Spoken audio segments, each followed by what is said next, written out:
Hello children, I am Lakshmi and you are watching Shri English education channel.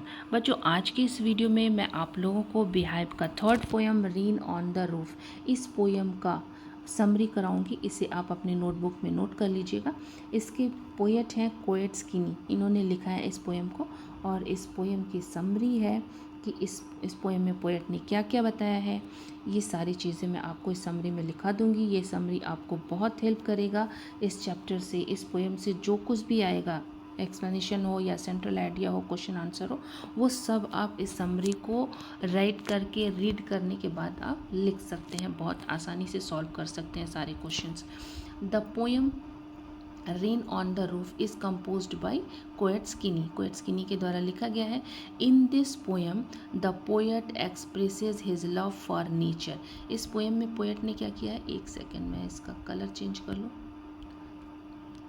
चलिए, इन this poem the poet expresses his love for nature. इस poem में poet ने अपनी प्रकृति के प्रति उनका प्रेम, अपने प्रेम को दिखाया है। And its beauty, it is a poem that tells us about.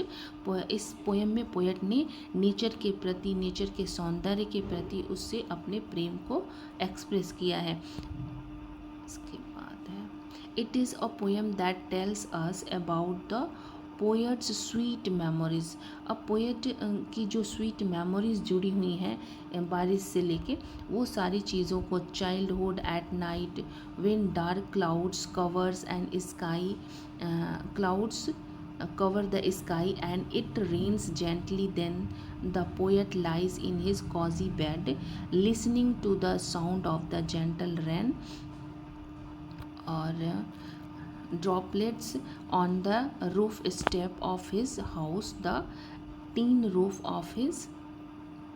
ये सारी चीज़ें, मतलब पोएट बारिश पड़ती है तो किस तरह से वो उनके छत पे, घर के छत पे बारिश गिरती है और किस तरह से वो उसकी आवाज़ जो आती है, टपटपाहट की जो आवाज़ आती है, उसको सुन के पोएट को कितना अच्छा लगता है, कैसा फील होता है, उन सारे चीज़ों को पोएट ने इस पोएम में बताया है।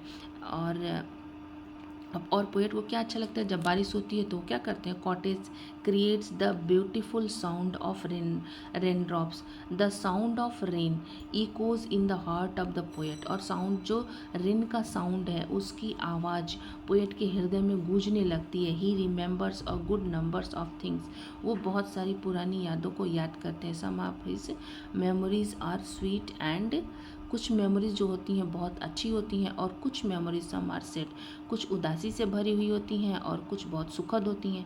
उन सारी कल्पनाओं में, उन सारी यादों में पोएट गुम हो जाता है। The poet receives the sound of rain as a bliss. अब ये जो बारिश की जो बूंदों की साउंड है, जो उसकी टपटपाहट की आवाज़ है, ये पोएट को बहुत ही सुखद अनुभूति देता है। उस पोएट को एक अजीब सा खुशी का अनुभव होता है, असीम खुशी का अनुभव होता है। In the last stanza the poet introduces. अब लास्ट स्टेंजा में पोएट हमें क्या बताते हैं, in the last stanza the poet introduces his mother and sees that he is dreaming of his mother. और इसमें लास्ट स्टेंजा में पोएट अपनी माँ को याद करने लगते हैं। As in the previous stanza that rain brings memories of the past, जैसे कि प्रीवियस जो पहले के दोनों स्टेंजा है उसमें वो अपने पास्ट को याद करते हैं। They were the memory of his mother who is no longer alive. और इस लास्ट वाले स्टेंजा में पोएट क्या करते हैं, अपनी माँ को याद करते हैं, माँ से जुड़ी उन बातों को याद करते हैं। Long ago his mother uses to love him, कि कैसे उनकी माँ उनसे कैसे प्यार करती थी, कैसे वो उन्हें निहारती थी। इन सब चीज़ों को वो she uses to consider him a darling, और उनको कितना प्यार करती थी, इन सारी चीज़ों को पोएट याद करते हैं। लास्ट वाले स्टेंजा में अपनी माँ को याद करते हैं, माँ से जुड़ी उन सारी बातों को, उन सारी यादों को याद करते हैं और उनसे एक ताना बाना बुन जाता है, यादों का एक जाला बना लेते हैं।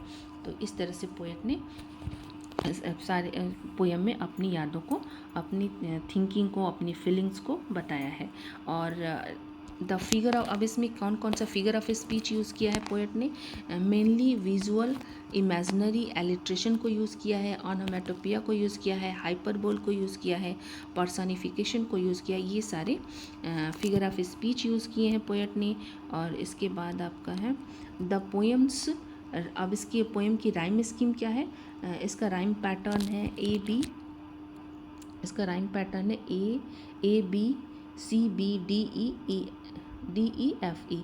ये सारे राइम स्कीम पोएट ने इस पोएम में यूज़ किए हैं। The moral of the poem, अब इस पोएम का मोरल क्या है, इससे हमें क्या नैतिक शिक्षा क्या मिलती है, तो इसको हम पढ़ते हैं। The moral of the poem rain on the roof revolves around appreciating the beauty of nature, finding comfort in simple pleasure, cherishing memories, acknowledging the healing power of nature, and establishing a spiritual connection with the divine.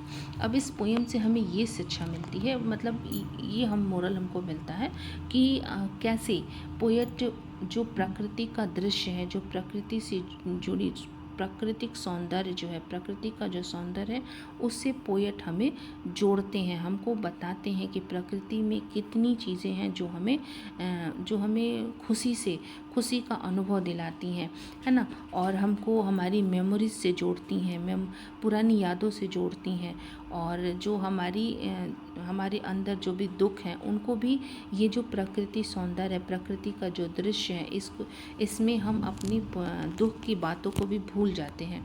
And establish, और हमको क्या करती हैं, spiritual connection with the divine, और हमको एक आध्यात्मिक चीज़ों से हमें आध्यात्मिकता से जोड़ती है।